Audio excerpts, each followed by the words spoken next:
Oke, di sini kita memanen padi yang gugur ya, rata ya. Kita lihat.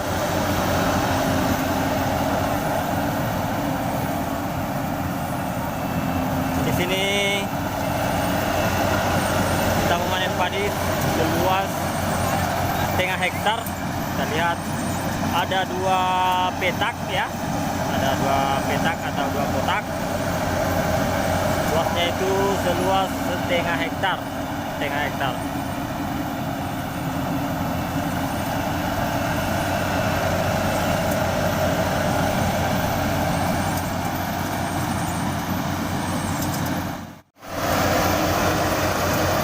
untuk terlihat ya operatornya jika sudah memanen padi yang gugur seperti ini, biasanya dia menggunakan skill maju mundur. Tapi memang terlihat jika maju mundur dia lebih cepat ya dibanding dengan berputar ya,